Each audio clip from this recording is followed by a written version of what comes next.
السلام علیکم 360 ڈیجیٹل کے ساتھ سعدیہ خالد آپ کے سامنے حاضر ہے. ہم کوئی غلام ہیں کہ جو امریکہ کہے وہ مان لیں، لیکن اب پھر سے غلامی ظاہر کر دی ہے. 40 اراکین جو ہیں کانگریس کے، انہوں نے خط لکھ دیا ہے جناب جو بائیڈن کو اور کہا ہے کہ عمران خان کو آزاد کروایا جائے. آخر کیوں، کیا وجہ پیش آ گئی، کیا ضرورت پیش آ گئی، اس حوالے سے بات کریں گے. ہمارے ساتھ موجود ہیں اس وقت وقاص ولانا صاحب. ہمیشہ وہ ہمیں انٹرویو کرتے ہیں، آج ہم ذرا ان سے بات کرتے ہیں. السلام علیکم وقاص. وعلیکم السلام. کیا کر دیا یہ آپ کے جو انتظامیہ ہے تحریک انصاف نے؟ یہ تو کہتے تھے ہم غلام نہیں ہیں. آپ اتنی خوش کیوں ہیں؟ میں تو یہ سوچ کے خوش ہو رہی ہوں کہ ہم جو 1-1.5 سال سے کہہ رہے تھے کہ یہ لوگ منافق ہیں، یہ ڈوب کے کہتے ہیں نا، ان کے لیے ڈوب کے مرنے کا مقام ہے، تھوک کے چاٹنے والا مقام ہے. اصل میں پہلے انہوں نے کوئی 56 سے 60 اراکین کانگریس امریکہ کے، ان کے ذریعے ایک خط لکھوایا جو بائیڈن کو. وہی جو بائیڈن جو آج سے 2-2.5 سال پہلے ان کا جانی دشمن تھا بقول ان کے، اس نے میری حکومت گرا دی، باجوہ نے گرا دی، محسن نقوی نے گرا دی، نہیں اس نے، نہیں اس نے، نہیں اس نے، نہیں اس نے، پھر خود ہی گر گئی. سمجھ نہیں آ رہی تھی. اب اسی کو بار بار خط لکھ رہے ہیں کہ آپ ہمارے ابو جان بن جائیں. وہ نہیں بن رہے. اس کی وجہ یہ ہے کیونکہ ان کی انوالومنٹ، مداخلت تھی نہیں. پاکستان کے ریاستی معاملات میں پاکستان میں پہلی دفعہ ہوا کہ ایک وزیر اعظم جس کو ایک تھپڑ پڑا پاکستان کی پارلیمنٹ جو سب سے زیادہ سپریم ہے، جس کی اس نے عزت نہیں کی ہوئی تھی، جس میں شب خون مارا، رات کے 12 بجے اس نے اس پارلیمنٹ کو ڈیزالو کر کے آئین کی خلاف ورزی کر کے آرٹیکل 6 کے یہ مرتکب ٹھہرے. اسی آئین کی، اسی پارلیمنٹ نے اپنے وقار کو مجروح نہیں ہونے دیا، اور اس نے اس جیسے ایک بندے کو جو ملک کا غدار، وطن کا غدار، قوم کا غدار، صہیونیوں کا ایجنٹ، یہودیوں کا ایجنٹ، جو کہ ایلومناٹی کا ایجنٹ، جو کہ پاکستان کے ریاستی اداروں کے خلاف، جو پاکستان کی سیکیورٹی ایجنسیز کے خلاف، جو پاکستان کے خلاف بولنے والوں کے ساتھ مل کر پاکستان کی ساکھ کو متاثر کرنے کے لیے جب پاکستان میں کچھ اچھا کام ہوتا ہے تو یہ اس طرح کی ایکٹیویٹیز کر کے پاکستان کے لوگوں کو کمزور، پاکستان کو بالخصوص کمزور کرنے کے لیے، انتشار پیدا کرنے کے لیے اس طرح کے حالات برپا کرتا ہے. اصل میں ہوا کیا، میں آپ کو تھوڑی سی ڈیٹیل بتا دیتا ہوں. یہ خط ہے 46 ریپبلکنز اور ڈیموکریٹس اراکین کا. یعنی ریپبلکنز اور ڈیموکریٹس وہ آپس میں ایک دوسرے کے رائیولز ہیں، آپ کو پتہ ہے نا؟ جی بالکل، ایک دوسرے کے خلاف الیکشن لڑتے ہیں. لیکن اس بندے کے لیے وہ اکٹھے ہیں. کیسا ہے یار، کیسا ہے؟ اور مزے کی بات ہے، پیسہ پھینک تماشا دیکھ، پیسا ہر جگہ پہ چلتا ہے. اب انہوں نے پتا آپ کو 2-3 دن پہلے ایک خبر آئی کہ انہوں نے ایک فرم کو ہائر کیا ہے $14,000 کا، اور بعد میں انہوں نے کہا نہیں وہ تو 14-15 نومبر کے بعد کام کرے گی اور بلا بلا. یہ کوئی پہلی دفعہ نہیں ہے. جب اس کی حکومت گئی تھی تو اس نے فوری طور پر لابسٹ کو ہائر کرنا شروع کر دیا تھا. 2022 کی بات بتا رہا ہوں. لیکن وہ تو کہتے ہیں لابنگ فرم کو ہائر کرنا، لابسٹ کو ہائر کرنا کوئی مذائقہ نہیں، برائی نہیں ہے. مذائقہ اس لیے نہیں ہے کہ جس میں کہوں آپ نے میرے ساتھ ظلم کیا ہے، پھر آپ کو ہی منانے کے لیے، آپ کو انفلوئنس کرنے کے لیے کہ مجھے بچاؤ، مجھے بچاؤ، میں ایک تیسرا بندہ لابسٹ ہائر کر کے آپ کو انفلوئنس کروں، تو ڈوب مرنے کا مقام ہے. بے شرمو، تھوڑی حیا کر لیتے، کوئی غیرت رکھ لیتے. کہ غلامی جو گاڑیوں کے پیچھے، انہوں نے رکشوں کے پیچھے نعرے لگوا دیے تھے، ہم کوئی غلام ہیں جو تم کہو گے کر لیں، اب کہہ رہے ہیں تو ایبسلیوٹلی ناٹ کا کیا کرنا ہے. اسموک کی وجہ سے حالات بڑے خراب. یہ اسموک سے زیادہ پریشان ہے، کوئی بات نہیں، ہم تو عمران خان سے پریشان ہیں، یہ اسموک سے پریشان چل رہے ہیں. اس کو تو میں ٹھیک کر لیتا ہوں. ایبسلیوٹلی ناٹ کا کیا کرنا ہے. ذرا مجھے نا تھوڑا ردم بنا لینے دے، ذرا میں بتا دوں آپ کو. ہم کوئی غلام ہیں جو تم کہو ہم کر لیں، ٹھیک ہے، یہ نعرہ تھا. اب کہہ رہے ہیں ہم غلام ہیں، آقا ہمیں ایکسپٹ تو کر لو. ہاں، غلامی نامنظور سے صرف نہ نکال دیا انہوں نے. غلامی نامنظور سے نہ نکال کے لکھ دیا غلامی منظور ہے آقا. 46 ریپبلکنز اور ڈیموکریٹ اراکین کے دستخط ہیں. یہ خط کانگریس کے رکن سوسن وائلڈ، ڈیموکریٹ پینسلوینیا سے یہ رکن ہے. ایک یہ بندہ ہے اور دوسرا جان جیمز ہے، ریپبلکن مشیگن ان کی اسٹیٹ. وہاں کی جو یہ لوگ ہیں ان کی قیادت میں. اور اس میں جو مزے کی بات ہے وہ ہیں زلفی صاحب، جن کی زلفوں کے ساتھ کسی کا کھیلنے کو دل کرتا تھا. اب وہ زلفی بخاری صاحب جو ہیں، جو کہ ان لابنگ فرمز کو ہائر کر رہے ہیں، اور انہوں نے لکھا ہے کہ امید ہے کہ پاکستان امریکہ کا دباؤ برداشت نہیں کر سکے گا. یہ زلفی بخاری اچھا. جو کہ بگوڑا ہے, بےغیرت ہے, جو کہ کرپٹ ہے, جس نے راول پنڈی کا وہ جو اسکینڈل آیا تھا اس میں اربوں روپے کھا کے نکل گیا ہے, وہ کہہ رہا ہے کہ پاکستان امریکہ کا دباؤ برداشت نہیں کر سکے گا اور عمران خان کو آزادی مل جائے گی. اچھا. بصورت دیگر ہم امریکہ سے پاکستان پر معاشی پابندیاں لگانے کا مطالبہ کریں گے. یہ چیز یہ تو ہم 1.5 سال سے کہہ رہے تھے کہ یہ کہتے ہیں مائی وے اور ہائی وے, اگر آپ لوگ ہماری نہیں مانیں گے تو ہم لوگ آپ کی نہیں چلنے دیں گے. ریاست سے زیادہ عمران خان چاہیے, عمران خان کی آزادی چاہیے. اس کے لیے انہوں نے IMF کو خط لکھے, اس کے لیے انہوں نے وہ جو تنظیم جو تھی جو یہاں پہ شپنگ تنظیم آ رہی تھی, شپنگ کا ادارہ, اس کو انہوں نے خط لکھے. یعنی ہر وہ چیز جہاں پاکستان سٹیبل ہو سکتا ہے انہوں نے کہا کہ ہم نے ہونے نہیں دینا. عمران خان نکالو. عمران خان سے یہودی لابی کو اتنا پیار کیوں ہے؟ کیونکہ اس سے پہلے بھی جو 56 جتنے بھی ارکان تھے ان میں میکسیمم تعداد ان لوگوں کی تھی جو اسرائیل نواز تھے یا پھر انڈیا نواز تھے. اب بھی آپ یہ جتنے 46 ممبران ہیں اس میں میجورٹی ان لوگوں کی ہے کہ جن کا جو ٹلٹ ہے یا جن کا جو جھکاؤ ہے وہ اسرائیل نواز نہیں, اس میں کلیئر کٹ ہیں, یہودی ہیں. امریکہ از اے اسٹیٹ جہاں پر آپ بھی جا کر وہاں پر رکن اسمبلی بن سکتی ہیں, ان کے ممبر بن سکتی ہیں. آپ کو ایک سرٹن پیریڈ ہے جو کہ گزارنا پڑے گا, تو آپ کی وفاداریاں آپ کے پاکستان کے ساتھ تو رہیں گی کہ نہیں رہیں گی. بالکل اسی طرح ان لوگوں کی یار وہاں سے یہودی اور سہونی ایجنٹس نکالنے کی یا اس کے ساتھ محبت نکالنے کی ضرورت ہی نہیں ہے. اور سیدھا یہودی اخبار لکھ رہے ہیں اس کے بارے میں. دیکھو ہوا کیا ہے, جب سے خان صاحب جیل میں ہیں یا اقتدار سے باہر گئے ہیں, یہ ایک دفعہ نہیں ہوا, یہ کوئی 21 دفعہ ایسا ہو چکا ہے جہاں پر یہ پاکستان کو پہلی غداری ان کی آئین کو توڑنا, اسمبلی ڈیزالو کرنا.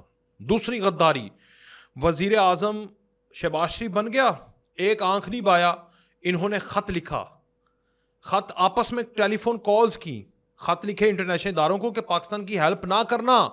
پھر ان کی آپس میں کال لیک ہوئی, اس میں ایک وزیر خزانہ دوسرے صوبے کے وزیر خزانہ کو کہہ رہا ہے کہ IMF کی ڈیل نہ ہونے دینا, پاکستان کیا ہو, ڈیفالٹ ہو. یعنی پاکستان صفحہ ہستی تھا, نعوذ باللہ استغفر اللہ, فٹے منہ, نہیں ایسا نہیں ہوگا, وہ مٹ جائے. پاکستان لا الہ الا اللہ کی بنیاد پر بنا ہے, یہ نہیں ختم ہوگا. پھر تیسری, انہوں نے ریاستی اداروں کے اوپر کیچڑ اچھالنا شروع کیا, بہت سارے ہمارے معتبر اداروں کے سربراہان کو گالیاں دینا شروع کیا, جلسوں کے اندر ڈسکس کرنا شروع کیا. اس سے بھی بڑا انہوں نے پاکستان کی فارن پالیسی جو کہ بند کمرے میں ان کیمرہ ہاؤس اجلاس میں ڈسکشن ہوتی ہے, دنیا کے ہر ملک میں ایسا ہوتا ہے, اس کو چوک چراہوں سڑکوں کے اوپر ایک بےغیرت انسان کی طرح جس کو عقل نہیں ہے, جو تھوڑا بھی شعور رکھتا ہو, 18 سال کا بچہ بھی ہو, اگر اس نے تھوڑی سی بھی فارن پالیسی کہیں ایک لفظ بھی پڑھا ہو, ایک فکرہ بھی پڑھا ہو, اس کو اس چیز کی سمجھ آ جائے گی کہ یہ معاملات سڑکوں پہ چراہوں پہ جلسوں پہ ڈسکس کرنے والے نہیں ہوتے. انہوں نے سڑکوں پہ چراہوں پہ پاکستان کے فارن پالیسی کو لا کے کھڑا کر دیا, دنیا نے سمجھا یہ مسخرے ہیں. انہوں نے اپنی طرف سے امیج دینے کی کوشش کی کہ یہاں پر آپ لوگوں کی وقار نہیں ہے. پھر انہوں نے کیا کیا, پھر انہوں نے امریکہ نہ غلامی نہ منظور, ہم کوئی غلام ہے, اس طرح کے نعرے لگائے. اسی سفیر کو جس کے اوپر الزام تھا کہ اس نے میری حکومت گرائی ہے, اس کو KPK کے اندر ایک پروٹوکول دیا. پھر آگے بڑھ جائیں, پھر انہوں نے کیا کیا, جب وہاں سے بھی بات نہیں بنی, کیونکہ انہوں نے کیا ہی نہیں, یہ تو ایک انڈیجینس موومنٹ تھی, یہ اس طرح کا معاملہ تھا جو کہ پارلیمنٹ کے اندر سے ایرپٹ ہوا, آپ اپنے MNAs کو سنبھالتے. پھر انہوں نے کیا کیا, لابسٹ فرم ہائر کی, اس میں تو یہ بڑے مشہور ہیں. پیسہ کہاں سے آتا ہے, آج تک عمران خان, ریحام خان کا ریسنٹ انٹرویو ہے جس میں اس نے کہا کہ یہ وہ شخص ہے جو آپ کہہ رہے ہیں کہ یہ 10 لاکھ کا پرس لے کے دے گا, یہ تو 10 روپے نہ دے, اپنے بچے کو نہیں پالتا, کچن کا خرچہ میں چلاتی تھی. وہ بندہ 14 کروڑ روپیہ لابسٹ فرم کو دے رہا ہے, خود سے دے رہا ہے نہیں, کہاں سے ہو رہا ہے, وہ ان کے وہ گولڈ سمتھ کے ہتھیار ہیں. یہ سب سے امپورٹنٹ بات ہے, وہ گولڈ سمتھ کے ہتھیار جنہوں نے اس بندے کو اس لیے پاکستان میں رکھا ہوا ہے, امپورٹنٹ بات, پاکستان کے اندر اس لیے رکھا ہوا ہے, اس کو دوبارہ وزیر اعظم بنایا جائے, اسرائیل کے ساتھ پاکستان کی دوستی کرائی جائے, پاکستان مسلمانوں کے حقوق کے لیے جو آواز اٹھاتا ہے اس کو ختم کیا جائے, اسرائیل کو مانا جائے, کشمیر کا مسئلہ پہلے ہی بھول چکا ہے, اس کو صفحہ ہستی سے قراردادیں جو یونائٹڈ نیشن کے اندر ہیں وہ واپس لی جائیں. دیکھیں سنیں, چائنا پاکستان کا سب سے قریبی دوست ہے جو کہ انٹرنیشنل طاقتوں کو ایک آنکھ نہیں بھاتا. پاکستان اس کے ساتھ قطع تعلق ہی کرے. سی پیک جو پاکستان کی قسمت بدل سکتا ہے اس کو ختم کیا جائے, رول بیک کیا جائے. پاکستان کا جو گوادر پورٹ اور پاکستان کا صوبہ بلوچستان ہے جس کے اوپر اس حکومت اور بالخصوص چیف آف آرمی اسٹاف اور SIFC کی بالخصوص نظر ہے, اس صوبے کو دوبارہ کھنڈر میں کنورٹ کیا جائے جو انہوں نے کر دیا. وہاں پر بلوائیوں کو ٹوکنا چاہوں گی یہیں پہ کہ ایک جو انہوں نے فینٹن آرلوک کے ساتھ معاہدہ کیا ہے جس میں انہوں نے اس بات پہ اپولوجی کی ہے, معافی مانگی ہے کہ عمران خان ماضی میں جو کچھ آپ کے بارے میں کہتا رہا ہے ہم معافی مانگتے ہیں, اور انہوں نے کمٹمنٹ کی ہے کہ امریکی مفادات کا جو کام ہوگا ہم وہ کرنے کو تیار ہیں. یہ آپ کو غداری لگتی ہے؟ نہیں, دیکھیں امریکی مفادات جو ہے نا, امریکہ تو ان سے مفادات چاہتا ہی نہیں, یہ چاہتے ہیں کہ آپ انہوں نے جو آفر کی ہے وہ کس طرح کے مفادات کے لیے آفر کی ہے؟ مفادات یہی ہے نا یار, امریکہ کوئی دشمن نہیں ہے نا وہ, یہ نا ایک یہ چیز ذہن سے نکال لیں جو ہمیں پڑھا دیا گیا ہوا ہے نا 70 سالوں میں کہ جو کرندہ امریکہ کرندہ ہے. This is not possible, it doesn't happen like this. ہوتا یوں ہے کہ ڈرایا جاتا ہے کیونکہ اوبویسلی ایک طاقتور ملک ہے, اس کا انفلوئنس ہے. انفلوئنس وہ جس طرح زلفی بخاری کہہ رہا ہے کہ معاشی پابندیاں لگائیں گے, اور امریکہ تھوڑا سا اس حوالے سے مشہور بھی ہے کہ وہ اگر دیکھتا ہے کہ یار جو صدر جو بائیڈن کو انفلوئنس کیا جائے جو ابھی تک وہ نہیں ہوا اور نہیں ہوگا, اس کی مدت پوری ہو جائے گی, اس کی زندگی بھی پوری ہو جائے گی, وہ ان کی جو ایک کوشش ہے پاکستان کے اوپر پریشر ڈالنے کی وہ نہیں ختم ہوگی, اور نہ ہی اس کی ڈونلڈ ٹرمپ کی ہوگی. ذرا مجھے تھوڑا سا نا 2 منٹ دے دیں ایکسپلین کرنے کے لیے.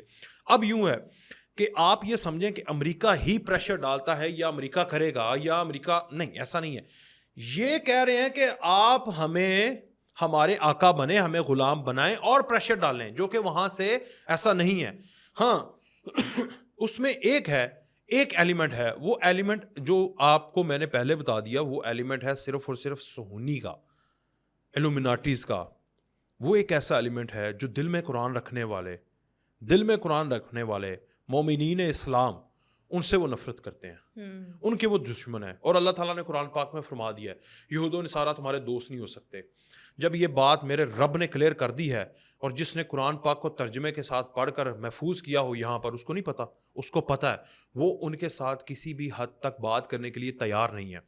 جب ان کو یہ پتا ہے کہ یار ایک بندہ ایسا ہے جو کہ ہمارے وہ سارے بیک چینل ڈورز کے اندر رکاوٹ بیٹھ گئی ہے, اس رکاوٹ کو کیسے توڑا جائے کہ پاکستان کو ڈیسٹیبلائز کیا جائے. یہ ایک ایسا ملک ہے جو کہ ایک حدیث بھی ہے نا, کہتے تھے کہ یہاں سے مجھے ٹھنڈی ہوا آتی ہے اور یہاں سے ہی لوگ اٹھیں گے اور جا کر حملہ کریں گے اور پھر ایک دفعہ پھر مسلمانوں کا عروج ہوگا. یہ بڑی بگ گیم ہے. اس بگ گیم کے اندر ایک بندہ ہے جو کہ اس کو جلا بخش رہا ہے. اس بندے کو پتا ہے, اس بندے کا نام ہے chief of army staff general حافظ عاصم منیر صاحب. اب جب وہ یہ جو اس گیم کو دیکھنے کے لیے وہ لوگ بڑے تیز ہیں, جو یہودی اور جو صہیونی اور جو الومناٹیز ہیں, انہوں نے تھوڑے سے لوگوں نے دنیا کو کیپچر کیا ہوا ہے اور ان کا یہ کمال ہے. اب اس کمال کو باکمال کرنے کے لیے پاکستان میں انہوں نے اپنے ہتھیار رکھنے ہیں.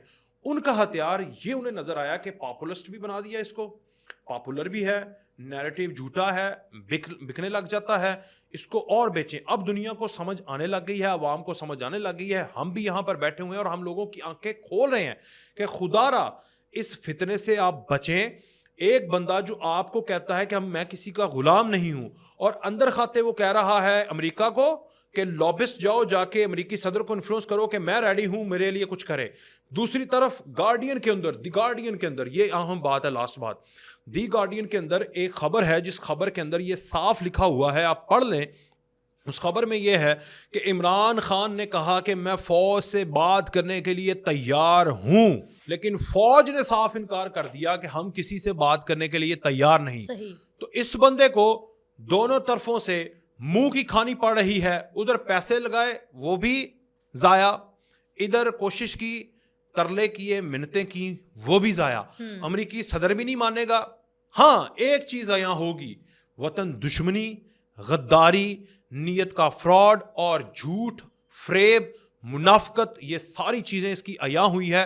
جو یہ کہتا ہے, جو یہ بیچتا ہے, جو عوام کو بتاتا ہے, اس کے بالکل 180 ڈگری کے اوپر یہ وہ حرکتیں کرتا ہے. یہ کہتا ہے میں غلام نہیں ہوں, پکا غلام ہے. یہ کہتا ہے ایاک نعبد و ایاک نستعین، اے اللہ تیری عبادت کرتے ہیں، تجھ سے مدد مانگتے ہیں. یہ یہودیوں سے، صہیونیوں سے، لومناٹی سے، لابس فرم سے مدد مانگتا ہے. یہ کہتا ہے اہدنا الصراط المستقیم، اللہ مجھے ہم سب کو سیدھی راہ دکھا. خود یہ ایک دجالی فتنے والی راہ کے اوپر گامزن ہے. یہ کہتا ہے پاکستان کی سوورنٹی قائم ہے، پاکستان کی فوج جو ہے وہ بڑی مضبوط ہے. یہ کہتا یہ ہے نا، ٹھیک ہے. اس کو خود کھوکھلا کرنے کے لیے یہ پے در پہ تلا ہے. اور اب تو یہ کہنے بھی لگ گیا نا، پاکستان فوج کے خلاف باتیں کرنے لگ گیا، لیکن پہلے یہ یہی کہتا تھا باجوہ کے دور میں. تو اندر سے اس کو کھوکھلا. تو جو یہ بیچتا ہے، جو یہ سامنے ہے، وہ اصل میں ہے نہیں. تو میرے پیارے پاکستانیوں، یہ آپ کو سمجھ آ جانی چاہیے کہ ایک بندہ آپ کو اپنے ملک کے اندر یہ کہتا ہے کہ میں کسی کا غلام نہیں ہوں، میں 100 سال کیا 1000 سال بھی، یہ پنجوتا نے آ کے باہر بتایا تھا، نہیں پنجوتا نے، کہ 1000 سال بھی وہ زندگی جیل کے اندر گزارنی پڑی تو میں گزاروں گا. اور اب 24 نومبر کو کہہ رہا ہے کہ فائنل کال ہے، مجھے کہیں باہر نکال دو، مجھے باہر نکال دو، مجھے باہر امریکہ تو بھی نکال دے. باہر نکلنا ہے، ایمان مضبوط کر، اپنے کیے کی سزا بھگت، اور اس مالک سے التجا کر. جو مالک ہے سب کا، وہ تیری بھی سنے گا. وہ انسان کی سنتا ہے، مسلمان کی نہیں سنتا، وہ انسان کی سنتا ہے. تو انسان بن اور پھر رب سے مانگ، وہ کوئی راستہ نکالے گا. امریکہ نے، سونیا نے، لومناٹیز نے، اینا نے، اونا نے، را نے، تے بلوائیاں نے، تے پیسے والے لوگوں نے، انہوں نے آپ کا راستہ نہیں نکالنا. دس از the last message. راستہ نہیں نکالنا، بالکل جی. وکاس ولانا ہمارے ساتھ تھے. جاتے جاتے کہنا چاہوں گی کہ عمران خان کے ذریعے یہودیوں نے اور صہیونیوں نے کشمیر کا مسئلہ ختم کرنے کی کوشش کی. کشمیر کے حق میں قرارداد جو ہے وہ ابھی حال ہی میں پاس ہوئی ہے. پاکستان کو ڈیفالٹ کرنے کی کوشش کی. شہباز شریف نے پاکستان کو معاشی طور پہ اپنے پیروں پہ کھڑا کر دیا ہے. پاکستان کے اندر توڑ پھوڑ کرنے کی کوشش کی. عاصم منیر نے سب کو اکٹھا کر دیا ہے. اور اس کے علاوہ صہیونی، گولڈ سمتھ اور یہ تمام لوگ چاہتے ہیں کہ اپنے اس فورن پروجیکٹ کو محفوظ کریں تاکہ پاکستان کو تباہ کر سکیں. لیکن شہباز شریف اور عاصم منیر جیسی جوڑی جب تک موجود ہے، اور ہم جیسے محب وطن پاکستانی جب تک موجود ہیں، چاہے 46 امریکی خط لکھیں، چاہے 56، چاہے 1.5 لاکھ یا چاہے کروڑوں، پاکستان کا کوئی کچھ نہیں بگاڑ سکتا. آج کے پوڈ کاسٹ سے سعدیہ خالد کو اجازت دیجیے. ملتے ہیں اگلے پروگرام میں، تب تک کے لیے اللہ حافظ.